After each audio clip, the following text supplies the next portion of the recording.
Gara gara yaamane laga laga yaamane dhiiratu si gabaabatu si ilma abbaa yaamane waytaroorroon dhaabbattee qaciicaa lammiitti ya sabatoo yaa Oromoo naasii walii yaamane hayyabboo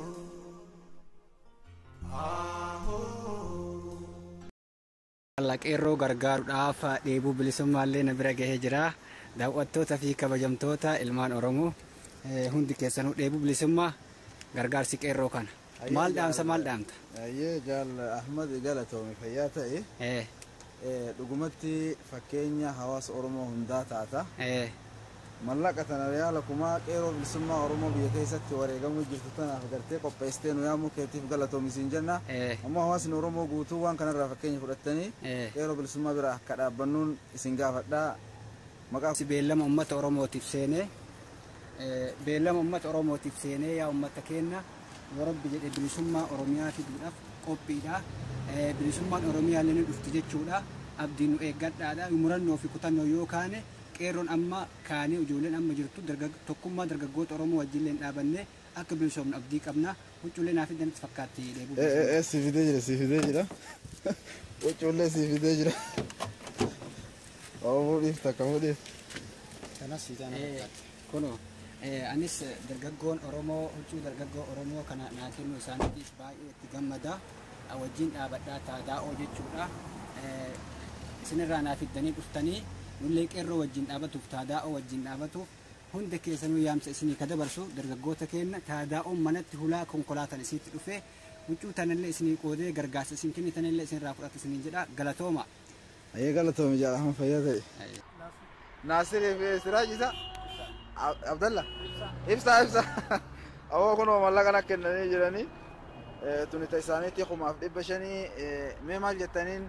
Wanti guddaan jedhamu jiru isin hojii gaarii hojjechuu jirtanii haala gaariitti nu boonsitanii jajjabaadhaa ilmaan Oromoo akka wal bira dhaabachuu qabna humna qabnu hanga dandeenyetti wal bohaarsinee tattaaffi guddaarra jirtanii tattaafadhaa bakka gahaa qabsoo cimtuu takka gooneeti uummata gabrummaan nu dhuunfate kana jala kuffisuu qabnaa jedha wanti guddaan nan jedhe.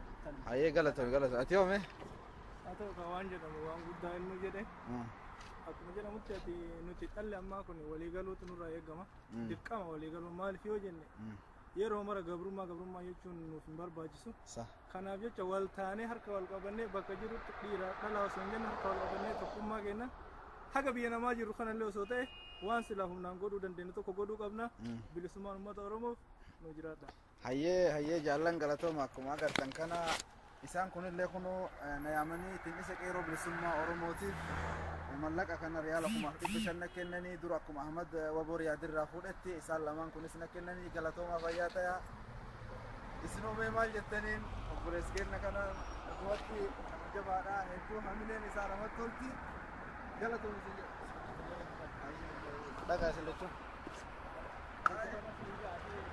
Qeerroon teenya bakka jirtu akkana jabaattee wal faana dhaabattee tinnisa qeerroo bilisummaa Oromootiif yoomillee qophiidha. Harka wal qabadha.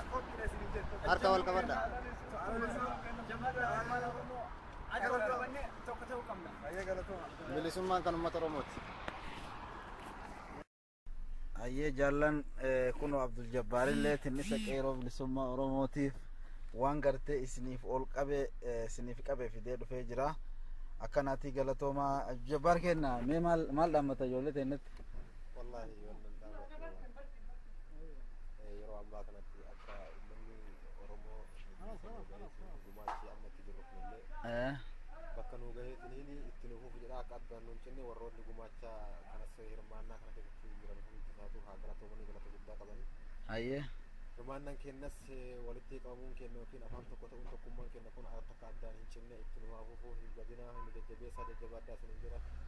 Hayyee galatoomi jaal Abdulqaadiri Abdul Jabbaar galatoomi fayyaa ta'e waan qeerroof kennite kunoo riyaala 500 jaal Abdul Jabbaarillee nuuf gumaachee jira galatoomi jaal Jabbaar.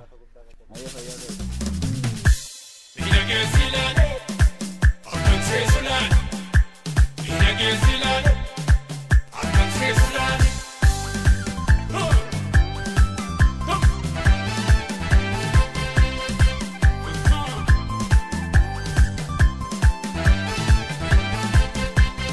Nuti leenca goota dabareen keenya ga'eera garaan kee maal si qajeele Obbaaliira beekam dhagna ishee mudhattee wajjin na qajeele Nuti leenca goota dabareen keenya ga'eera garaan kee maal si qajeele Cayaadhiira beekam dhagna ishee mudhattee wajjin na qajeele Cayaadhiira maal